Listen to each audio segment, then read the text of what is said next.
Hey guys, welcome to Devbhoomi Career Point. I hope you all are doing great. So guys, this is an important video for all the candidates who are preparing for UKPSC, RO, ARO, EO and TI exam. The video may be long, but very beneficial information will be given to you throughout this video. So guys, please do not skip this session at all. In this video, you will be told about the books and strategy related to the exam. So stay tuned. और यहाँ पर हम ये भी जानेंगे कि इस exam के लिए आपकी रणनीति क्या होनी चाहिए, इस एग्जाम के लिए कौन कौन सी बुक्स आपके लिए बेनिफिशियल रहेंगी। हालांकि ये वीडियो मैं पूर्व में आपको दे चुका था, लेकिन फिर से बहुत से लोगों के मैसेज आए कि एक स्पेशली एक वीडियो दे दीजिए इस पे। तो आप लोगों के लिए मैं ये वीडियो तभी डेडिकेट कर रहा हूँ कि कम समय में कैसे आप यूकेपीएससी के इन एग्जाम्स को क्रैक कर सकते हैं। तो वीडियो थोड़ा लंबा होगा, फिर से मैं बोल रहा हूँ, बट आप लोगों को थोड़ा धैर्य बना के रखना है, जिससे आपको बहुत ज्यादा हेल्प मिलेगी इस वीडियो के बाद। तो सबको पता है 8 सितंबर को आपका फॉर्म आ चुका है समीक्षा अधिकारी, सहायक समीक्षा अधिकारी का, जो कि सचिवालय में वैकेंसी है, उत्तराखंड लोक सेवा आयोग में वैकेंसी है और रेवेन्यू काउंसिल में वैकेंसी है। ठीक है, तो यहाँ पे टोटल वैकेंसी है। ग्रेजुएशन इसकी आपकी क्वालिफिकेशन मांगी गई है। समीक्षा अधिकारी का जो ग्रेड पे है वो 4800 का है और सहायक समीक्षा अधिकारी का जो ग्रेड पे है वो 4600 का है, यानी कि बहुत हैंडसम सैलरी आपको इसमें मिलने वाली है। एज क्राइटेरिया दोस्तों 21 टू 40 ईयर्स इसमें एज क्राइटेरिया रखा गया है। मिनिमम 21 होनी चाहिए, 42 आपकी मैक्सिमम होनी चाहिए। और जो भी कैटेगरीज हैं उनको अपर एज में 5 ईयर्स का एज रिलैक्सेशन दिया जाएगा। अब बात करते हैं दोस्तों, इसमें आपका ग्रेजुएशन होना चाहिए किसी भी स्ट्रीम से। नो डाउट कि आप किस स्ट्रीम से किस फील्ड से हैं, बट आपका ग्रेजुएशन कंप्लीट होना चाहिए फॉर्म भरने की लास्ट डेट तक, यानी कि फाइनल ईयर भी अभी आपका रिजल्ट आ जाता है इस बीच में, तो आप भर सकते हैं। और एक इसमें अनिवार्य कंडीशन रखी गई है कि आपका एम्प्लॉयमेंट एक्सचेंज में नाम होना आवश्यक है, यानी कि जो भी आपका रोजगार कार्यालय होता है उस रोजगार कार्यालय में पंजीकरण इस फॉर्म को भरने के लिए आवश्यक है। अब बात करते हैं इसकी एग्जाम डेट की, तो देख लीजिए दोस्तों, जो कैलेंडर यूकेपीसीएस का आया था इसमें इसने बताया है कि जो राजस्व परिषद में, लोक सेवा आयोग में, सचिवालय में आरओ का प्री एग्जाम होगा 11th नंबर पे, देखिए वो 17 दिसंबर को होगा। यानी कि आपके पास आरओ प्री के लिए अभी टोटल 90 दिन से अधिक का समय है, यानी कि 3 माह से अधिक का समय इसके लिए आपका बचा हुआ है। लेकिन इस बीच में दोस्तों आप लोगों का एक और महत्वपूर्ण एग्जाम है, जो कि है अधिशासी अधिकारी यानी कि executive officer and revenue inspector का, जो कि 26 नवंबर को होना है। और इसके लिए आपके पास लगभग 2.5 महीने का समय अभी भी बचा हुआ है। तो आज की इस वीडियो में यही जानेंगे कि कैसे इन दो एग्जामों को साथ लेके जाएं, कौन सी बुक्स हमको इसमें हेल्प करेंगी और क्या एग्जाम की रणनीति होनी चाहिए। मैं पहले ही बोल चुका, एक वीडियो मैंने आरओ पे पहले दिया था, लगभग उसी पे बात करेंगे, लेकिन कुछ पॉइंट इसमें आपके एक्स्ट्रा डिस्कस होंगे। तो बने रहिए, जिनका भी ये एग्जाम है, ये दोनों एग्जाम है लोक सेवा आयोग वाले, उनको बहुत ज्यादा हेल्प मिलने वाली है इस वीडियो के बाद। ठीक है, तो चलिए शुरुआत करते हैं। सबसे पहले तो आपने दोस्तों इसका जो समीक्षा अधिकारी का जो सिलेबस और पैटर्न है वो देख लिया होगा। ठीक है, समीक्षा अधिकारी को जो सिलेबस और पैटर्न था, इसमें आपका सबसे पहले प्री एग्जाम होगा। प्री में आपके 150 क्वेश्चन बनने हैं। 150 में से 100 क्वेश्चन आपके जीएस के होंगे और आपके 50 क्वेश्चन रीजनिंग के होंगे। कुछ लोग बोले थे मैथ इसमें पढ़ना पड़ेगा, मैथ बिल्कुल नहीं पढ़नी है आपने।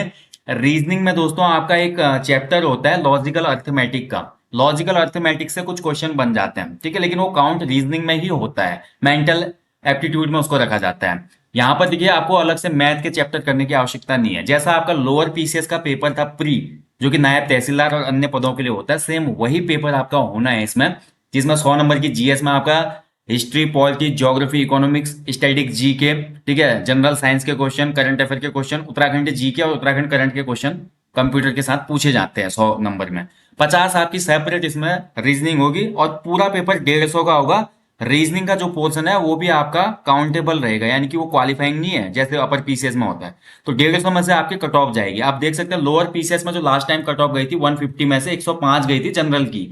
तो मेहनत करने की आवश्यकता है, कंपटीशन आपका पीक पे है, तो बहुत ज्यादा एफर्ट आपको लगाने की इसमें आवश्यकता पड़ेगी। लेकिन आपको एक फायदा और होगा, आरओ का जो प्री एग्जाम है इसके साथ साथ आपको इसके मेंस एग्जाम के लिए बहुत हेल्प मिलने वाली है।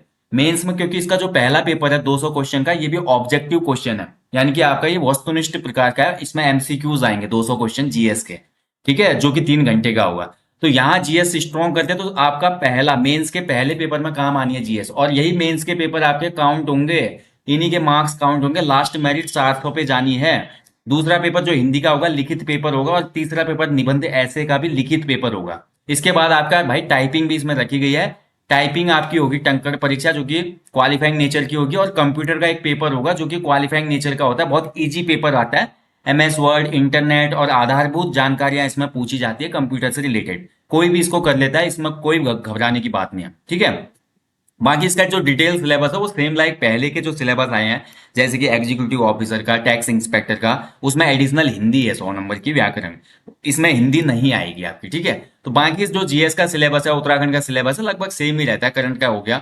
और ये रीजनिंग का आप सिलेबस देख सकते हैं। ऐसे इसमें मेंस का सिलेबस भी है, मेंस की बात हम बाद में करेंगे। वैसे आपको प्री कम मेंस लेके जाना चाहिए, जो केवल आरओ एआरओ वाले हैं, जिनका केवल आरओ एआरओ का एग्जाम है, उनको प्री कम मेंस के साथ जाना चाहिए, यानी कि प्री की भी तैयारी करनी चाहिए, साथ ही मेंस की भी। लेकिन जिन लोगों का अभी दोनों एग्जाम है, यानी कि एग्जीक्यूटिव ऑफिसर, टैक्स इंस्पेक्टर वाला रेवेन्यू का, और साथ ही आरओ एआरओ का प्री होगा, उन लोगों को अभी थोड़ा मेंस से दूर रहना चाहिए। हालांकि मैं बोलूंगा कि फुल टाइम वाले तो 1-2 घंटे प्रैक्टिस करें, बट जो पार्ट टाइम वाले हैं वो दोनों एग्जाम अगर लेके चल रहे हैं तो अभी मेंस का आपका टाइम नहीं निकल पाएगा। और मेंस का कोई सिलेबस बहुत वास्ट सिलेबस नहीं है, छोटा सा सिलेबस है मेंस का, जो आसानी से प्री एग्जाम के बाद भी आप स्टार्ट करेंगे तो कवर हो जाएगा, ठीक है। तो ज्यादा उसमें डिफिकल्टी आपको नहीं होनी है। तो आ जाते हैं सीधे मुद्दे पे। सिलेबस और पैटर्न सभी ने देख लिया, समझ लिया। सबसे पहले आपको जीएस और रीजनिंग तैयार करनी है, इसकी पहली बाधा को पार करने के लिए। आरओ आर की जो पहली बाधा है वो प्री एग्जाम है, और प्री एग्जाम में ज्यादा कंपटीशन रहेगा। हालांकि मेंस में तो रहेगा, जो निकले होंगे कैंडिडेट उनके बीच ही रहेगा, बट प्री में एक बड़ा कंपटीशन रहेगा। और सचिवालय की आरओ आर की पोस्ट के लिए दोस्तों यकीन मानिए बहुत से लोग अप्लाई करते हैं। हर कोई सचिवालय में बैठना चाहता है, क्योंकि एक रौबदार पोस्ट है।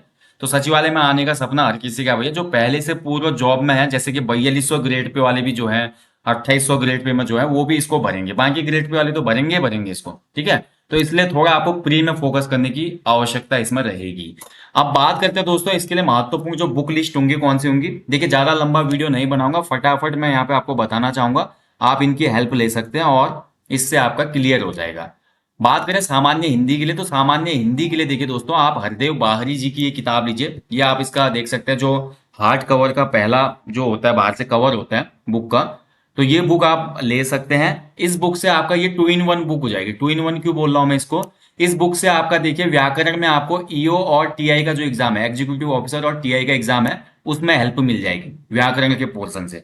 और इसका जो लेटर राइटिंग वाला पोर्शन है और अनसीन पैसेज, जो कि आपका हिंदी के सेकंड पेपर में बनेगा मेंस में, आर ओ आर का जो मेंस होगा हिंदी का पेपर है ना सेकंड, उसमें आपका लेटर राइटिंग है, ड्राफ्टिंग है, उसके साथ साथ आपका समरी पूछी जाती है, जो समरी वाले क्वेश्चन बनते हैं जिसमें टाइटल भी देना पड़ता है, अनसीन पैसेज, तो वो भी आपको इस बुक के अंदर मिल जाएंगे। उसके अलावा दोस्तों इसमें एक और टॉपिक है पारिभाषिक शब्दावली। पारिभाषिक शब्दावली यानी कि ऑफिस के जो शब्द होते हैं, इसमें आपका हिंदी टू इंग्लिश आता है और इंग्लिश टू हिंदी आता है ट्रांसलेशन। तो ये भी आपका पॉइंट जो टॉपिक है वो कवर हो जाएगा इस किताब में।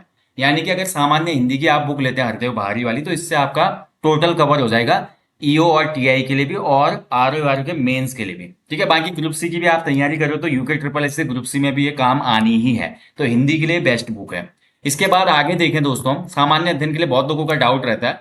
तो सामान्य अध्ययन के लिए अगर आप पारंपरिक लूसेंट की किताब पढ़ेंगे तो काफी है, क्योंकि देखिए आरओ एआरओ का भी जो मेंस एग्जाम होना है ना, उस मेंस एग्जाम में जो आपका 200 का जीएस का पेपर बनना है वो ऑब्जेक्टिव है, यानी कि उसमें भी बहुविकल्पीय प्रश्न आएंगे, कोई डिस्क्रिप्टिव नहीं है, उसमें आपको लिखना नहीं है, केवल ऑब्जेक्टिव। यानी कि आप अगर लूसेंट भी कवर करते हैं अच्छे से तो आपका काम चल जाएगा।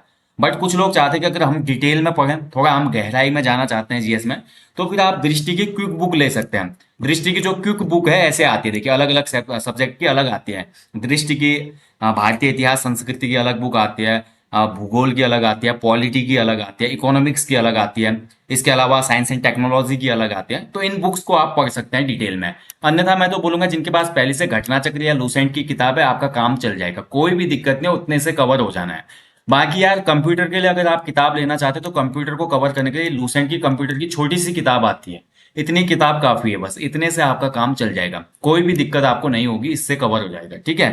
तो ये तो हो गया भाई जीएस के लिए। अब बात करते हैं देखिए उत्तराखंड सामान्य ज्ञान के लिए कौन सी बुक्स का रेफरेंस लेना चाहिए।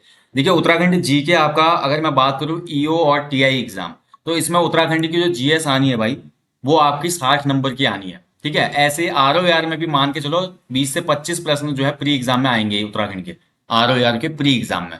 तो उत्तराखंड का पोर्शन भी महत्वपूर्ण होता है। उत्तराखंड के लिए आप भाई जो पारंपरिक हमारी किताब है परीक्षा वाली, लोक सेवा आयोग की परीक्षाओं के लिए बहुत बेहतर है। उसके साथ या तो आप ये ले सकते हैं कि जो हमारी उत्तराखंड की ईयर बुक आती है बिनसर वाली, और साथ में परीक्षा वाले की आजकल एक बुक आती है एमसीक्यूज वाली भी, जिसको प्रैक्टिस वर्क बुक कहा जाता है, इसको आप लगा सकते हैं। बाकी मार्केट में कुछ वन लाइनर किताबें भी आती हैं, या जैसे हमारी वन लाइनर ई बुक्स हैं, उनको भी आप फॉलो कर सकते हैं। वन लाइनर ई बुक का फायदा ये होता है कि आपका कम समय में पूरा सिलेबस कवर हो जाता है। पॉइंट टू पॉइंट पढ़ने के लिए वन लाइनर जो ई बुक्स हैं बहुत अच्छी हैं। तो इतने ही किताब आप उत्तराखंड जीके के लिए फॉलो करें, ज्यादा कुछ नहीं करना है आपको, ठीक है। बाकी देखिए इसके अलावा बात करते हैं दोस्तों आपका जो करंट अफेयर है। करंट अफेयर के लिए देखिए आप कोई भी प्रमाणिक मैगजीन, जो भी मंथली मैगजीन आती है, उसको आप फॉलो कर सकते हैं। अब देखिए आरओ का जो आपका एग्जाम होना है 26 दिसंबर को एग्जाम होना है, तो माफ कीजिएगा 17 दिसंबर को एग्जाम होना है आरओ का। और ईओ और टीआई का एग्जाम है 26 नवंबर को, ठीक है। तो अगर बात करें इसमें कब तक आ सकता है, तो मैं बोलूंगा कि आपको वैसे तो जनवरी से लेकर पढ़ना चाहिए मेन मेन टॉपिक जून तक के, लेकिन जुलाई के बाद का आपको डिटेल में पढ़ना चाहिए। जुलाई से लेकर आपका जुलाई अगस्त सितंबर अक्टूबर तक का जो करंट अफेयर रहेगा वो थोड़ा डिटेल में आपको पढ़ना होगा। इसके लिए आप कोई भी मैगजीन ले सकते हैं। और मैगजीन के बाद दोस्तों आप प्रैक्टिस के लिए हमारा करंट अफेयर का एमसीक्यूज वाला जो कोर्स है ये जरूर लीजिएगा। हमारा एक कोर्स है एप्लीकेशन स्टोर पे, जिसमें हमने उत्तराखंड करंट अफेयर्स और नेशनल इंटरनेशनल करंट अफेयर्स के टॉपिक्स मंथली आपको अलग दिए हुए हैं, जो कि एमसीक्यूज फॉर्मेट में आप देख सकते हैं, ठीक है। जैसे कि अभी उत्तराखंड का आप देख सकते हैं जनवरी से लेकर अगस्त तक के यहाँ पे करंट अफेयर्स अपलोडेड हैं। ऐसे ही बात करें दोस्तों नेशनल इंटरनेशनल के भी आपके अगस्त तक के करंट अफेयर्स अपलोडेड हैं। ये सभी एमसीक्यूज फॉर्मेट में होते हैं, यानी कि आपने करंट अफेयर तैयार कर लिया, पढ़ लिया, अब आपको उसके लिए प्रैक्टिस करनी है, तो उसके लिए बहुत बेहतर विकल्प है, ठीक है। तो आप इस कोर्स को एनरोल कर सकते हो। और सबसे अच्छी बात इस कोर्स की है दोस्तों, अगर आप इसको एक बार लेते हैं तो इसकी वैलिडिटी जो है लाइफ टाइम है, उसके बाद आपको अलग से पे करने की आवश्यकता नहीं है। जब तक एप्लीकेशन रहेगी तब तक ये कोर्स आपका रहेगा, ठीक है। तो एक ही बार इसमें पेमेंट करनी है आपने। बाकी अगला जो पॉइंट आता है बहुत से लोगों का कि करंट अफेयर देखिए ज्यादा डिटेल में जाए, डेप्थ में जाए, देखिए यूके पीसीएस का जो करंट अफेयर है भाई थोड़ा उठपटांग तो रहता है, आपने देखा ही होगा। जो मेन स्ट्रीम की चीजें हैं या मेन चीजें जो हुई है बड़े इवेंट हैं उनसे लगभग थोड़े कम क्वेश्चन बनाता है, और कुछ ऐसे क्वेश्चन बना देता है कि जो करंट अफेयर बहुत मुश्किल से अभ्यर्थियों ने पढ़े होंगे। इसलिए मैं आपको बोल रहा हूँ कि जुलाई से लेकर आप जब तक एग्जाम होता है उसके बीच का करंट अफेयर्स बिल्कुल डिटेल में पढ़ेंगे, ठीक है, ताकि कोई भी क्वेश्चन बने करंट का तो वो बिल्कुल स्किप ना हो। खासकर कुछ मेन इवेंटों पे फोकस डालिएगा, जैसे कि नेशनल अवार्ड मिले अभी फिल्म फेयर वाले, उसके अलावा जो चंद्रयान 3 मिशन है उससे संबंधित आपको इन्फॉर्मेशन होनी चाहिए कंप्लीट। G20 जो हो रहा है अभी देखिए भारत में, G20 हो चुका है जो, तो G20 मिशन से संबंधित आपके क्वेश्चन आएंगे, अभी देखिए पूछे जाएंगे। उसके अलावा देखिए अभी आपका आदित्य L1 मिशन जो लॉन्च किया है भारत ने, ठीक है। तो भारत समसामयिक जो घटनाएं मेन मेन जो बता रहा हूँ आपको, ये आपका यहाँ से क्वेश्चन निकल के आएंगे। इस पे मैं एक अलग से वीडियो दूंगा कि करंट में कौन से टॉपिक्स पे ज्यादा फोकस करें। फिलहाल के लिए मैं आपको बता रहा हूँ कि अगर आपके ये दोनों एग्जाम है तो जून जुलाई से लेकर आपको लास्ट एग्जाम तक के महीने तक, मतलब एग्जाम से 15 दिन पहले तक का करंट अफेयर आपको अच्छे से पढ़ना होगा, ठीक है। तो आप लोग इसको फॉलो कीजिएगा। इसके बाद रीजनिंग देखिए, अब आपका देखिए एक बहुत बड़ा पेच फंसता है। आपका जो ईओ और टीआई का एग्जाम है, ये एग्जाम में आपका 100 नंबर की हिंदी पूछी जानी है जो कि व्याकरण है। और वहीं अगर बात करें आर में, तो उसका जीएस का जो पोर्शन है और हमारा ईओ और टीआई का जो जीएस का पोर्शन है वो तो काम ही आने वाला है। लेकिन इसमें के लिए आपको हिंदी अलग पढ़नी है 100 नंबर की, और आर के लिए आपको 50 नंबर की रीजनिंग के लिए अलग से पढ़ना पड़ेगा। बस इतना ही डिफरेंस है। काफी लोगों का ये भी सवाल था कि क्या हम इन दोनों एग्जाम की प्रिपरेशन एक साथ कर सकते हैं, तो बिल्कुल हाँ, क्यों नहीं। दोनों एग्जामों की प्रिपरेशन एक साथ हो सकती है। बस आपको एडिशनल हिंदी और रीजनिंग पढ़ना है भाई, ज्यादा कुछ नहीं है। जिनका केवल अभी आर पे ही फोकस है तो उन लोगों को तो जीएस और रीजनिंग में ही प्रैक्टिस करनी है। जिनके दोनों एग्जाम है उनको थोड़ा हिंदी में भी समय देना पड़ेगा, टाइम को स्प्लिट करना पड़ेगा। आधा समय हिंदी को दे दो, आधा समय रीजनिंग को दे दो। बाकी जीएस करंट अफेयर उत्तराखंड जी के तो बराबर ही पढ़ना है दोनों में, ठीक है। ऐसा कोई इसमें खास अंतर नहीं है, 19-20 ही रहने वाला जीएस का पोर्शन। तो जनरल रीजनिंग के लिए कोई भी प्रमाणित किताब आप यूज कर सकते हैं। इसके अलावा यूट्यूब पर बहुत से चैनल है जिन्होंने जो टॉपिक्स हमारे सिलेबस में दिए होते हैं, खासकर इसमें दिए हैं, उन टॉपिक को कवर कराया है बहुत से चैनल्स ने। तो आप उनको भी देख सकते हैं, फॉलो कर सकते हैं, तो आपकी अच्छी प्रैक्टिस हो जाएगी। लेकिन रीजनिंग तो भाई प्रैक्टिस वाली ही चीज है, आपको 1-1.5 घंटे प्रैक्टिस रीजनिंग करनी होगी, तब जाके रीजनिंग स्ट्रांग बनती है, ठीक है। और जिनकी ज्यादा ही कमजोर है रीजनिंग, तो उनको ज्यादा समय देना होगा, क्योंकि रीजनिंग और मैथ एक ऐसा विषय है जितना ज्यादा अभ्यास करेंगे उतना ही आपका दिमाग तेज चलेगा इसमें। बाकी देखिए आपका आर के लिए दोस्तों आपका जो लास्ट पेपर है ऐसे का तीसरा पेपर, उसके लिए भी कुछ लोग बोलते हैं कि अभी से ऐसे की तैयारी करनी है, क्योंकि कुछ लोगों का जो 26 नवंबर वाला एग्जाम है अधिशासी अधिकारी और कर निरीक्षक का, वो नहीं है। वो केवल आर की तैयारी कर रहे हैं। तो वो प्री कम मेंस जो मैं बोल रहा हूँ कि प्री के साथ ही मेंस की तैयारी करनी है, तो फिर आप अभी से किताब ले सकते हो प्रैक्टिस के लिए। तो जनरल एक प्रैक्टिस हो जाएगी आपकी। एक निबंध माला किताब आती है, क्योंकि तीसरा पेपर जो होना है आर में 100 नंबर का, वो ऐसे का पेपर होना है, ठीक है। तो ऐसे आएंगे, उसमें 3 निबंध आपके पूछे जाएंगे अलग अलग फील्ड से, अलग अलग सेक्टर से। तो वो कौन कौन से सेक्टर है वो आप सिलेबस में भी देख सकते हैं। सिलेबस में साफ दिया हुआ है, जो पूरा नोटिफिकेशन आया था ना आर का, उस नोटिफिकेशन में क्लियर किया कि कौन कौन से आपके जो टॉपिक्स हैं वहां से निबंध बनेंगे, तो वो आप उसको देख सकते हैं, ठीक है। तो इस चीज का आप फॉलो अप लीजिएगा। तो ये थी भैया जो किताबों की लिस्ट है, कौन कौन सी लिस्ट होनी चाहिए। तो इन किताबों को फॉलो करके ही आप ये दोनों एग्जामों को कवर कर सकते हैं। कुछ ज्यादा पढ़ने की आवश्यकता नहीं भाई, मैं फिर बोल रहा हूँ, बहुत ज्यादा सोर्सेस के साथ ना भागें दोस्तों। आप जितनी ज्यादा नाव में पैर रख के जाएंगे, तूफान आने पे आपकी डूबने की संभावना उतनी ज्यादा होगी। तूफान आने का मतलब यह है कि अगर पेपर थोड़ा भी आपका कठिन आ गया, तो फिर आपका प्री में ही यहाँ पे सिलेक्शन नहीं हो पाएगा। तो इसलिए केवल सीमित सोर्स को ही फॉलो करके पुराने पेपर देख के आगे बढ़ना है, ज्यादा कुछ नहीं देखना है। बहुत महत्वपूर्ण ये बात है, इसको आप समझिएगा, ठीक है। तो दोनों एग्जाम को आप अच्छे से प्रिपेयर कर सकते हैं। देखिए एक ऑप्शन और है, जैसे मान लीजिए आर का जो पेपर है वो 17 दिसंबर को है, और ईओ और टीआई का जो एग्जाम है 26 नवंबर को है। यानी कि 17 दिसंबर और 26 नवंबर के बीच में आपके 20 दिन आपको मिलेंगे, ठीक है। तो अगर आप चाहते हैं कि उन 20 दिनों तक मैं रीजनिंग को थोड़ा समय दूं और बाकी सब्जेक्टों को पूरा दूं, यानी कि हिंदी भी तैयार करनी है, जीएस भी करनी है, करंट अफेयर भी तैयार करना है, उत्तराखंड जीके भी तैयार करना है, तो ऐसे लोग अभी रीजनिंग को स्किप कर सकते हैं जिनकी रीजनिंग ठीक ठाक है। तो बचे हुए, जैसे आपका ईओ और टीआई का एग्जाम हो जाता है 26 नवंबर को, तो उसके बाद आप जीएस के साथ केवल रीजनिंग की प्रैक्टिस करना अगले 20 दिनों तक, जब तक आपका आर का प्री है। ये मैं केवल उन लोगों के लिए बोला हूँ जिनकी रीजनिंग वगैरह ठीक है पहले से, ठीक है, टाइम मैनेजमेंट के लिए। हाँ, जिनकी रीजनिंग थोड़ा वीक है उनको अभी से प्रिपरेशन करके जाना होगा, नहीं तो ये 20 दिन कम पड़ जाएंगे, क्योंकि रीजनिंग का सिलेबस बड़ा है और रीजनिंग का वेटेज भी बड़ा है भाई प्री में। देखिए 150 में से 50 नंबर का आपका पूरा क्या बोलते हैं रीजनिंग का पोर्शन बना हुआ है, यानी कि 33% जो पेपर वेटेज है वो रीजनिंग का है इसमें। तो रीजनिंग में भी आपको एफर्ट करना होगा, ऐसा नहीं कि केवल जीएसटी में क्रैक कर लूंगा प्री एग्जाम, नहीं। रीजनिंग में भी डिसेंट स्कोर, खासकर 35 से 40 के बीच आपको लाना होगा, क्योंकि पेपर जो बनता है जीएस का वो थोड़ा कठिन ही बनाता है आयोग, बहुत इजी पेपर नहीं बनाता यूके ट्रिपल एससी की तरह, ठीक है। जीएस का आपको पता है लेवल होता है इसका एक। तो आप लोग ऐसे चलें इसके साथ। तो इस चीज का विशेष ध्यान रखें, केवल इन्हीं किताबों से आपका काम हो जाएगा दोस्तों, ज्यादा कुछ नहीं करना है। बाकी इतना बोलूंगा भाई, जो हमारी टेस्ट सीरीज आती है यूट्यूब चैनल पे, सामान्य Hindi test series, Uttarakhand GK test series, सामान्य अध्ययन और करंट की टेस्ट सीरीज, उन टेस्ट सीरीजों को आप डेली रिवाइज के तौर पे देख सकते हैं भाई, उनको फॉलो आप पक्का करना। साथ ही मैं कोशिश करूंगा कि कुछ आपको टॉपिक्स दिए जाएं जो कि महत्वपूर्ण होते हैं एग्जाम दृष्टि से, जीएस के भी, उत्तराखंड के भी, और अन्य जो भी सब्जेक्ट है उनके दिए जाएं, ठीक है। तो उसके लिए मैं प्रयासरत रहूंगा। बाकी यार काम तो आप ही को करना है। देखिए मैं केवल आपका गाइड बन के आपको आगे ले जा सकता हूँ।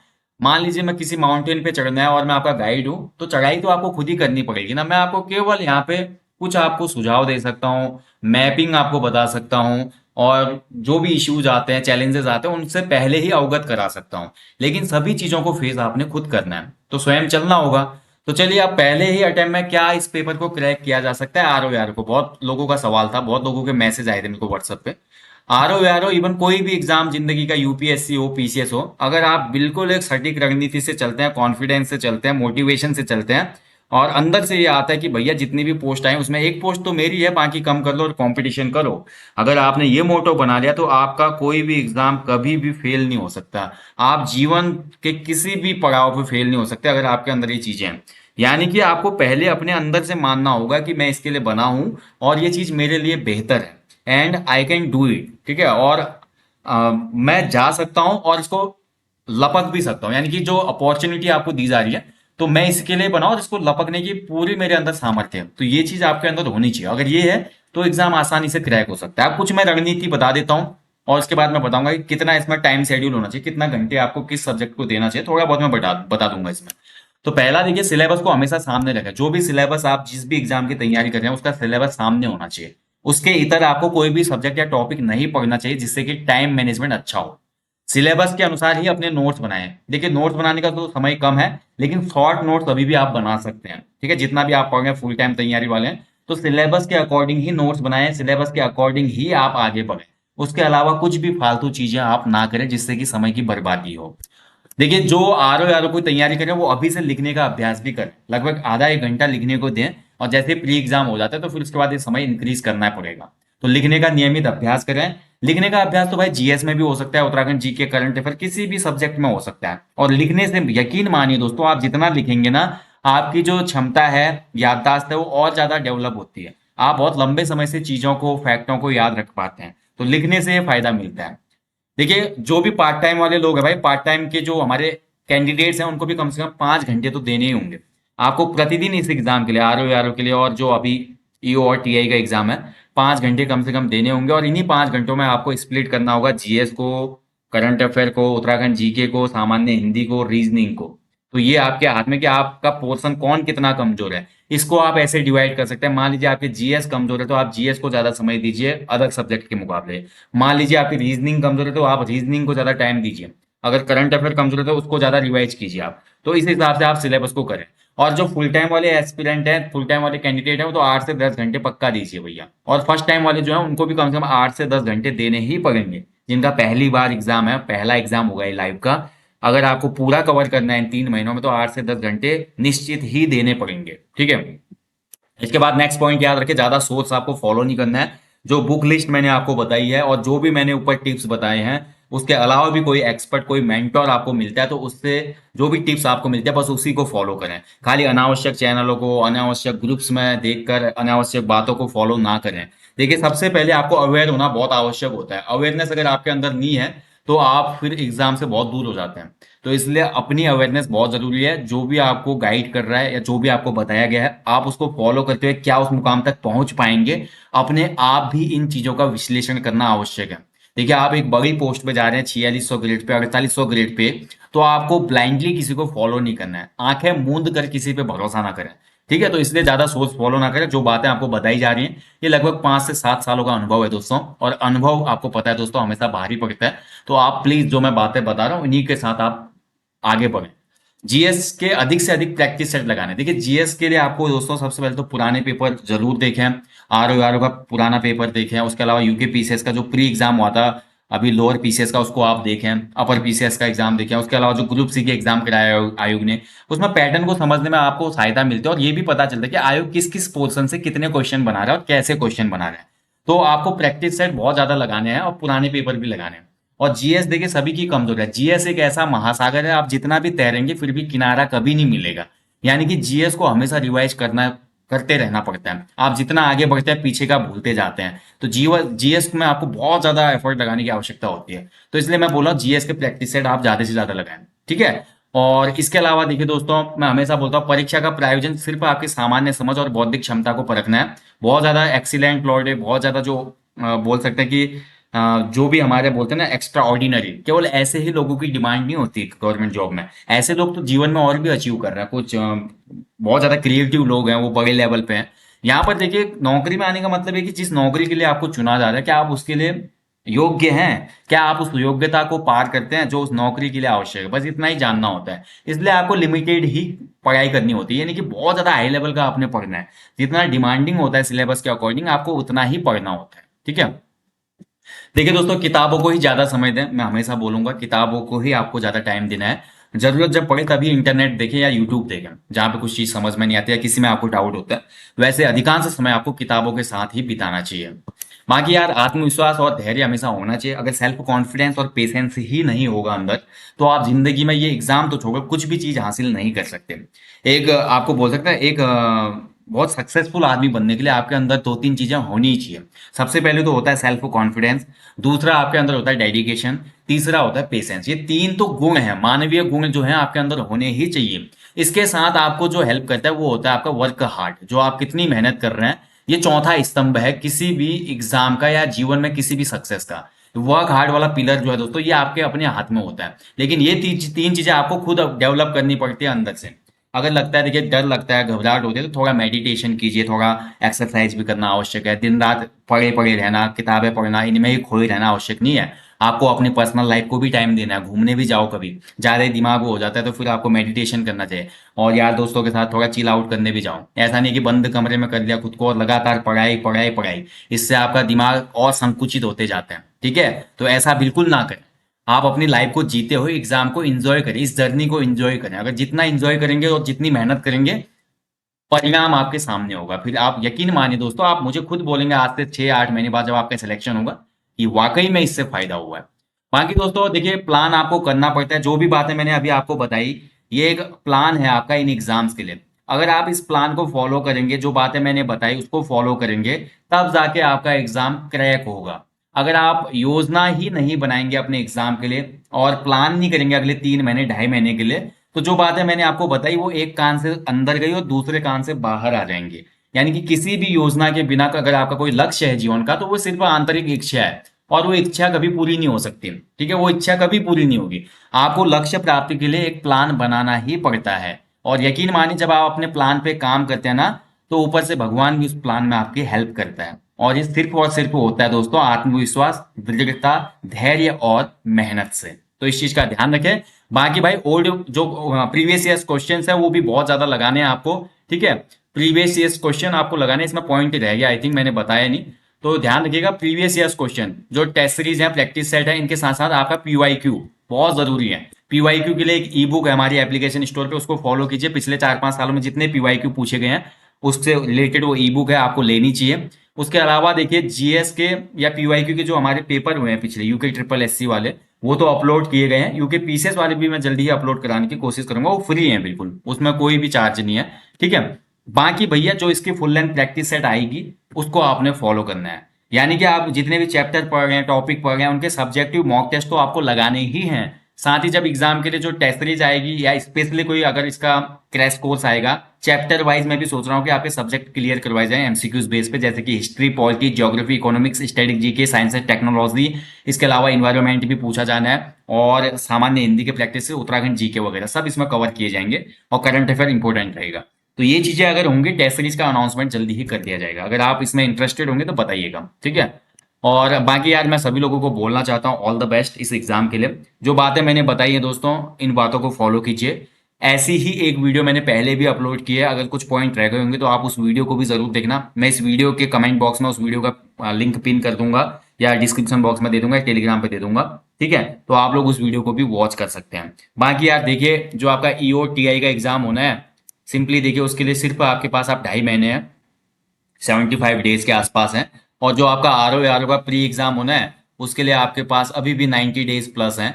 तो आप लोगों के पास काफी समय है, 90 दिनों में कोई भी प्री एग्जाम क्लियर हो सकते हैं, बशर्ते आप उन चीजों को फॉलो करें जो यहाँ पे बताई गई है। ठीक है, कोई भी इम्पॉसिबल काम नहीं है, ये पॉसिबल हो सकता है, बट इसके लिए दोस्तों आपका वही मैं जो बोल रहा हूँ, इसके लिए चाहिए आपका सेल्फ कॉन्फिडेंस, इसके लिए चाहिए dedication, patience and work hard. ठीक है, तो ये आपने स्ट्रेटेजी अपना ली तो आपका काम हो जाएगा। तो आप लोग घबराएं ना। एग्जाम, मैं हमेशा बोलता हूं, कोई भी एग्जाम जीवन से बड़ा नहीं है, कोई भी एग्जाम जिंदगी से बड़ा नहीं है। ये सिर्फ और सिर्फ एक ऐसा पड़ाव है या एक ऐसी कड़ी है आपकी जिंदगी से जुड़ी हुई जो आपके लाइफ को इकोनॉमिक तौर पे सिक्योर करेगी। उसके अलावा खुशियां, केवल खुशी 2-4 दिन मिलती है जब जॉब अचीव करते हैं आप। उसके बाद का जीवन तो नीरस है भाई, मैं आपको पहले बता रहा हूँ। खुशी हमेशा अपने आप छोटी छोटी चीजों में ढूंढने से मिलती है। तो जॉब का पार्ट केवल और केवल आपके जीवन का आर्थिक बोल सकते हैं स्वतंत्रता का एक पहलू है। इसको पूरे जीवन को डेडिकेट लेके ना चले कि यार एग्जाम में नहीं होगा तो मेरा क्या होगा, मेरी जिंदगी खराब हो जाएगी, मैं बर्बाद हो जाऊंगा। ऐसे सोच बिल्कुल ना लाएं, ये बिल्कुल कायर मनुष्यों की पहचान है। आपको बिल्कुल मोटिवेशन के साथ ये सोचना है कि मैं इस एग्जाम को क्रैक करूंगा और इस एग्जाम को अपनी रणनीति के हिसाब से एक सीट लेकर ही आऊंगा। ये आपके अंदर से डेडिकेशन होनी चाहिए। फिर आप देखिए, आप हर दिन और मेहनत करेंगे। जब आपका माइंड ये जान लेता है ना मैं सफलता की तरफ बिल्कुल स्पीड से जा रहा हूँ और मैं सफल होके ही रहूंगा, तो आपके शरीर की जो कोशिकाएं हैं या जो आप बोल सकते हैं कि अंदर का जो होता है ना, एक जो भौतिक स्वरूप के अंदर एक ऊर्जा है आत्मा के तौर पे, वो आपको इतनी एनर्जी देगी ना, आपको हर दिन और ज्यादा पढ़ने में और मेहनत करने में और मेहनत करने में ज्यादा मजा आएगा। आप पीछे की चीजों को, जो भी आपकी नेगेटिव चीजें हैं, उनको आप पीछे छोड़ते जाएंगे और कुछ पाने के लिए जो ललक होगी आपकी वो बढ़ते जाएगी और आपकी मेहनत करने की भूख बढ़ते जाएगी। ये तब होगा जब आप अंदर से चार्ज रहेंगे, मोटिवेशन रहेगा और सेल्फ कॉन्फिडेंस रहेगा। तो इसके साथ आगे बढ़िए दोस्तों।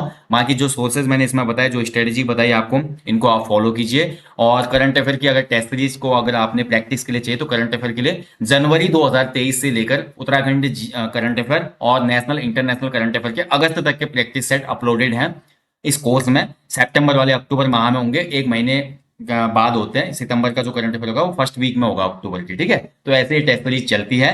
इसके अलावा दोस्तों, जिनका बंदी रक्षक का एग्जाम है, इसके लिए कल से टेस्ट सीरीज शुरू हो रही है।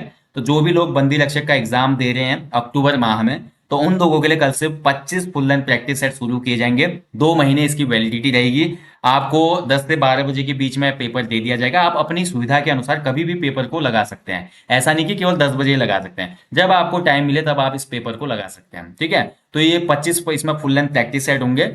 और बंदी रक्षक का पेपर का जो सिलेबस है, पैटर्न है, वो सेम लाइक ग्रुप सी का है। 20 की हिंदी है, 40 का GS, reasoning, computer, current affair के क्वेश्चन होंगे, और 40 क्वेश्चन उत्तराखंड जीके और उत्तराखंड के अन्य जो समसामयिक घटनाएं उन पे होंगे। तो सेम पैटर्न को फॉलो करेंगे जैसे कि पटवारी में पेपर बना था, आयोग का, उत्तराखंड पुलिस कांस्टेबल में बना था, और इसके अलावा फॉरेस्ट गार्ड में पेपर बना था। तो वैसे ही पेपर मिलेंगे दोस्तों। तो जो भी बंदी रक्षक वाले हैं वो इसको कोर्स को इनरोल कर लें। बाकी आरओ, एआरओ, एग्जीक्यूटिव ऑफिसर और टैक्स इंस्पेक्टर के लिए जो सब्जेक्टिव टेस्ट सीरीज की मैं बात कर रहा हूँ, history, polity, geography, economics, environment, current affairs, Uttarakhand GK, general Hindi आदि की, उस पर जल्दी ही आपको अपडेट दे दिया जाएगा। तो दोस्तों अच्छे से एनर्जी से इस एग्जाम की तैयारी करें, अपना एक भी दिन वेस्ट ना करें। टाइम को वेस्ट करने से अच्छा यह है कि टाइम को इन्वेस्ट किया जाए, और टाइम को इन्वेस्ट करने का किताबों से अच्छा माध्यम कुछ भी नहीं हो सकता दोस्तों। अगर आप किताबों पे अभी इन्वेस्ट करेंगे अपने टाइम को, तो ये इन्वेस्ट आपको रिटर्न देगा अगले साल आपके हाथ में, जब समीक्षा अधिकारी का ज्वाइनिंग लेटर होगा या किसी भी अन्य भर्ती का ज्वाइनिंग लेटर होगा। तो इसी आशा के साथ दोस्तों जल्दी मिलूंगा आपको अगले सेशन में। तब तक आप लोग अच्छे से अपनी स्टडी करें, अपना ध्यान रखें। आपका कोई भी डाउट, क्वेरी या कोई भी क्वेश्चन अगर रह गया हो, तो आप लोग प्लीज कमेंट बॉक्स में कमेंट करना और अपने फीडबैक देना। Thank you for watching. जय हिंद, जय Devbhoomi. God bless you all.